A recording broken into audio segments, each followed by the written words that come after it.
या देवी सर्वभूतेषु सृष्टिरूपेण संस्थिता नमस्तस्यै नमस्तस्यै नमस्तस्यै नमो नमः। नवरात्रि के चौथे दिन माँ दुर्गा के चौथे स्वरूप माँ कुष्मांडा की पूजा अर्चना की जाती है।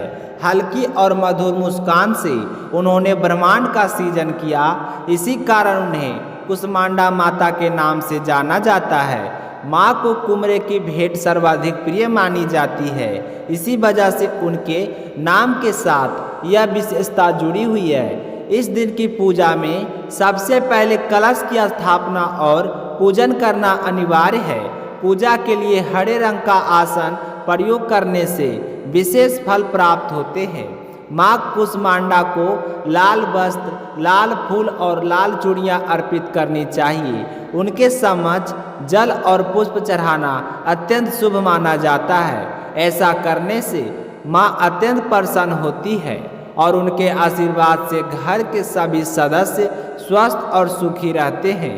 यदि आपके घर में कोई लंबे समय से बीमार है तो इस दिन माता रानी से उनके अच्छे स्वास्थ्य की प्रार्थना अवश्य करें।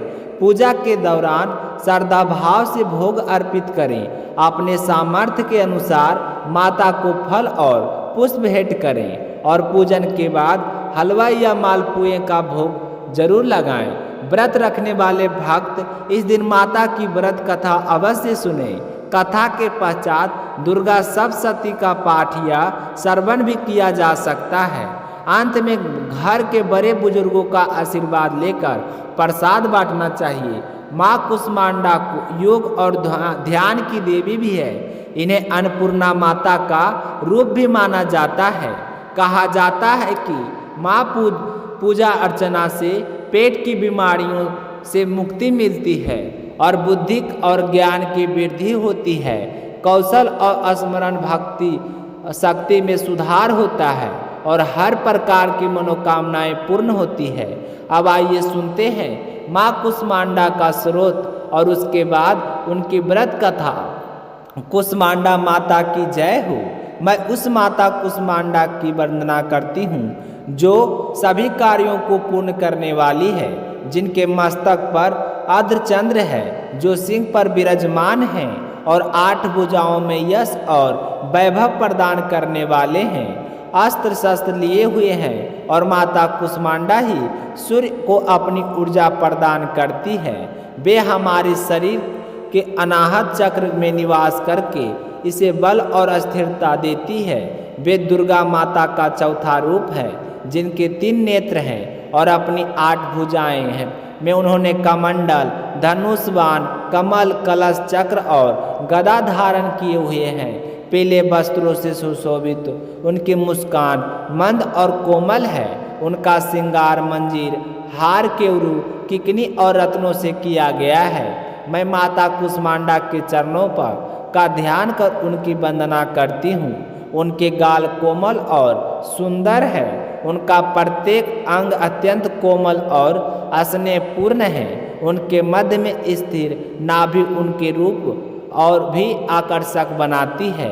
माँ कुष्मांडा दुर्गति का नाश करती है और हमारे जीवन की गरीबी और कष्टों को दूर करती है। मैं धन, वैभव और सुख की प्राप्ति के लिए इस ऐश्वर्यनी माँ कुष्मांडा को प्रणाम करती हूँ। माँ कुष्मांडा इस जगत की आधार शक्ति है। यही कारण है कि ब्रह्मा रूपी इस सृष्टि की ईश्वरी है। वे जगत के सर्वाधिक सुंदर और समस्त दुखों का नाश करने वाली है। उनके आशीर्वाद से ही हमें परम आनंद और समृद्धि मिलती है। इस ब्रह्मांड की रचना माँ दुर्गा कुष्मांडा के द्वारा हुई है और वे सूर्य को अपनी ऊर्जा प्रदान करके पृथ्वी पर जीवन को संभव बनाती है।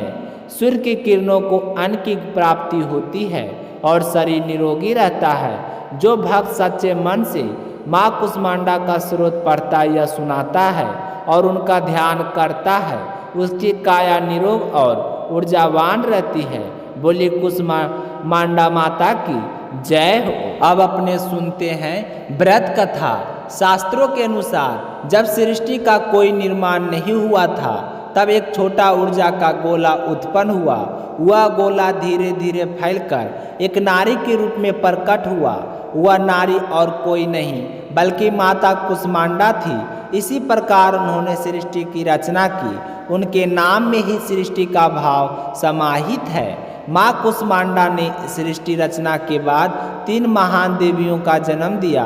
अपने बाएं नेत्र से उन्होंने महाकाली देवी का, दाएं नेत्र से माँ सरस्वती का और अपने मस्तक के मध्य नेत्र से महालक्ष्मी देवी का निर्माण किया। माँ कुष्मांडा सूर्य के मूल में निवास करती है। यही कारण है कि उनकी ऊर्जा क्रांति और प्रवाह सूर्य के समान दिव्य है। वे सूर्य मंडल के सभी तत्वों को नियंत्रित करती है। कहा जाता है कि उनका हरा रंग अति प्रिय है, इसलिए उनकी पूजा करते समय हरे आसन पर बैठना और हरे वस्त्र पहनना शुभ माना गया है। माँ कुष्मांडा की पूजा से सभी सुख प्राप्त होते हैं और सारे कष्ट नष्ट हो जाते हैं। बोलो माँ कुष्मांडा की जय हो। एक समय की बात है, बरसती जी ब्रह्मा जी से बोले, हे ब्रह्मा जी, चैत व आश्विन मास के शुक्ल पक्ष के में नवरात्रि का व्रत और उत्सव क्यों किया जाता है? इस व्रत का क्या फल है? इसे किस प्रकार करना उचित होता है? पहले इस व्रत को किसने किया था, सो विस्तार पूर्वक मुझे बताइए, मैं सुनने की इच्छा रखता हूँ। तो बृहस्पति देव का ऐसा प्रश्न सुनकर ब्रह्मा जी ने कहा कि हे बृहस्पति, प्राणियों के हित की इच्छा से तुमने बहुत ही अच्छा सवाल किया है। जो मनुष्य मनोरथ पूर्ण करने वाले गणेश भगवान, सूर्य माँ देव और माँ दुर्गा और महादेव और नारायण का ध्यान करते हैं, वे मनुष्य धन हैं। यह नवरात्रि का व्रत संपूर्ण कामनाओं को पूरा करने वाला होता है। इसके करने से पुत्र की कामना वाले को पुत्र, धन की लालसा रखने वाले को धन और विद्या की चाह रखने वाले को विद्या और सुख की इच्छा रखने वाले को सुख मिलता है। इस व्रत को करने से रोगी मनुष्य को रोग दूर हो जाता है, मनुष्य की संपूर्ण विपत्तियां दूर हो जाती है और घर में सुख समृद्धि का वास होता है। बांझ को पुत्र की प्राप्ति होती है और समस्त पापों से छुटकारा मिल जाता है। मन के सारे मनोरथ सिद्ध हो जाते हैं। जो मनुष्य इस नवरात्रि व्रत को नहीं करता, वह अनेक दुखों को भोगता है, कष्ट व रोग से पीड़ित हो, अज्ञानता को प्राप्त होता है, उसकी संतान नहीं होती, वह धन्य धान से रहित हो जाता है और भूख और प्यास से व्याकुल हुआ इधर उधर घूमता है तथा संज्ञाहीन हो जाता है। जो सुहागिन महिला इस व्रत को नहीं करती, वह पति सुख से वंचित होकर नाना दुखों को भोगती है। यदि व्रत करने वाला मनुष्य सारे दिन का उपवास ना कर सके तो एक समय भोजन करे, 10 दिन बांधों सहित नवरात्रि की व्रत कथा सुने। हे बृहस्पति जी, जिसने पहले इस महाव्रत को किया उसकी मैं कथा तुम्हें सुनाता हूँ, तुम ध्यान पूर्वक सुनना। इस प्रकार ब्रह्मा जी का वचन सुनकर बृहस्पति जी बोले, हे ब्रह्मा जी, मनुष्यों को कल्याण करने वाले इस व्रत के इतिहास को आप मुझे कहिए, मैं ध्यान पूर्वक इसे सुन रहा हूँ। मैं आपकी शरण में आया हूँ, आप मुझ पर कृपया करें। ऐसे वचन सुनकर ब्रह्मा जी कथा सुनाने लगे। ब्रह्मा जी कहते हैं कि प्राचीन समय की बात है, मनोहर नगर में पीठ नामक एक अनाथ ब्राह्मण रहता था। वह भगवती दुर्गा का परम भक्त था और अपने संपूर्ण सद्गुणों के लिए प्रसिद्ध था। उसके घर सुमति नाम की एक अत्यंत सुंदर और गुणी कन्या हुई। बालकाल से ही सुमति अपने पिता की भक्ति में रची बसी थी।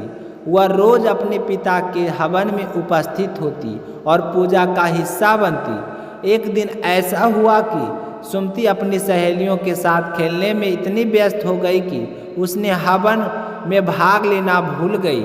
जब उसके पिताजी ने हवन समाप्त किया और अपनी पुत्री की यह असावधानी देखी तो उन्हें अत्यंत क्रोध आया। उन्होंने सख्त स्वर में कहा, अरे पुत्री, तूने आज भगवती का पूजन नहीं किया। तो सुमति ने विनम्रता से कहा, बाबा, मैं खेल में रम गई थी इसलिए भूल गई, लेकिन जो कुछ भी मेरे भाग में लिखा है वही होगा। कर्म करने का अधिकार मनुष्य के पास है और फल देना ईश्वर के अधीन है। पीठ ब्राह्मण के क्रोध की ज्वाला और प्रज्वलित हो गई। उन्होंने कहा, तो आज की गलती की सजा तुम्हें भुगतनी पड़ेगी। मैं तुम्हारा विवाह किसी कुष्ठ रोगी या दरिद्र व्यक्ति से करूँगा। तो सुमति ने निष्ठा और धैर्य से उत्तर दिया, हे पिताजी, आप जैसा चाहेंगे वैसा ही मेरे साथ करें, लेकिन मैं यह मानती हूँ कि कर्म के अनुसार ही फल मिलता है। ब्राह्मण का क्रोध और बढ़ गया। उन्होंने सुमति का विवाह एक कुष्ठ रोगी से कर दिया। तो सुमति दुखित होकर अपने पति के साथ वन में चली गई और वहाँ कठिन और डरावनी परिस्थितियों में रात बिताई। उस समय देवी भगवती सुमति की इस कठिन दशा को देखकर प्रकट हुई और कहने लगी कि हे दीन ब्राह्मणी, मैं तुझसे अत्यंत प्रसन्न हूँ, जो चाहो वह मांग सकती हो। तो सुमति ने विनम्रतापूर्वक पूछा, माँ आप कौन हैं? मुझे तो आपको नहीं जानती। तो देवी ने कहा, मैं हूँ आदि शक्ति भगवती, ब्रह्मा और सरस्वती के ज्ञान स्वरूप। मैं अपने भक्तों के दुख हराकर उन्हें सुख प्रदान करती हूँ। हे ब्राह्मणी, मैं तुम्हारे पूर्व जन्म के पुण्य के प्रभाव से प्रसन्न हूँ। तो पूर्व जन्म में निषाद की पत्नी थी और अति पतिव्रता थी। नवरात्रि के 9 दिन तुमने अपने पति के साथ उपवास किया और कठिन परिस्थिति में भी व्रत पूरा किया। इस पुण्य के कारण मैं तुम्हें मनोवांछित फल दे सकता हूँ। सुमति ने कहा, हे देव माँ, कृपया करके मेरे पति का कुष्ठ रोग दूर कर दे। देवी ने निर्देश दिया, तुम्हारे पूर्व जन्म के व्रत में से केवल 1 दिन का फल अपने पति के लिए अर्पित करो। इस पुण्य के प्रभाव से वह रोग मुक्त हो जाएगा। तो सुमति ने देवी के आदेशानुसार वैसा ही किया। उसके पति कुष्ठ रोग से मुक्त होकर अति सुंदर और स्वास्थ्यवान बन गए। प्रसन्न होकर सुमति ने देवी की स्तुति की, हे दुर्गे, आप समस्त दुखों को दूर करने वाली, दुखों का नाश करने वाली, सभी लोगों की रक्षक माता हैं। आपने मेरी रक्षा की, मुझे संजीवनी दी। मैं आपका बारंबार प्रणाम करता हूँ। देवी ने कहा, हे ब्राह्मणी, तुम्हारा पुत्र शीघ्र ही उत्पन्न होगा जो तुम्हारा नाम रोशन करेगा। यदि कोई इच्छा हो तो मांग सकती हो। तो सुमति ने कहा, हे भगवती, कृपया करके मुझे नवरात्रि व्रत की विधि और उसका फल विस्तार से बताइए। तो देवी ने कहा, हे ब्राह्मणी, नवरात्रि व्रत ऐसा है जो संपूर्ण पापों को दूर करता है और मोक्ष प्रदान करता है। आश्विन मास की प्रतिपदा से 9 दिन तक विधि पूर्वक व्रत करें। यदि पूरा दिन उपवास ना कर सके तो कम से कम 1 समय भोजन करें। विद्वान ब्राह्मण से पूछकर घर में कलश स्थापित करें और प्रतिदिन जल से सिंचे महाकाली, महालक्ष्मी और महासरस्वती की मूर्तियों की विधि पूर्वक पूजा करें और पुष्प और फल अर्पित करें, जैसे बिजोरा से रूप, जयफाल की कीर्ति, आंवला से सुख और केले के पुत्र, कमल से राज सम्मान, दाख से संपत्ति प्राप्त होती है। उसी तरह व्रत समाप्त होने पर 9वें दिन हवन करें। खांड, घी, गेहूँ, शहद, जौ, तिल, बेलपत्र, नारियल आदि से हवन करने से सभी मनोरथ पूर्ण होते हैं। दान और हवन से करोड़ों गुना फल मिलता है। इस व्रत से अश्वमेध यज्ञ का समान फल होता है। इसे तीर्थ या घर में विधि पूर्वक करे और श्रद्धा और भक्ति से। तो ब्रह्मा जी कहते हैं, हे बृहस्पति, इस प्रकार ब्राह्मणी को व्रत की विधि और फल बताकर देवी अंतर्ध्यान हो गई। जो भी भक्ति से, श्रद्धा और भक्ति से करता है वह इस लोक में सुख प्राप्त करता है और अंत में दुर्लभ मोक्ष को प्राप्त करता है। बृहस्पति जी आनंदित होकर बोले, हे ब्रह्मा जी, आपने मुझे इस नवरात्रि व्रत का महात्म्य सुनाकर अत्यंत कृपा की। तो ब्रह्मा जी बोले, हे बृहस्पति, यह देवी भगवती संपूर्ण लोगों की पालन करता है। इस देव महादेवी की महिमा अपरंपार है। बोलो भगवती माता की जय हो। कथा सुनकर आपको कैसा लगा कमेंट करके जरूर बताइए। माँ दुर्गा आपकी सभी मनोकामनाएं पूर्ण करें। जय श्री कृष्णा। राधे राधे।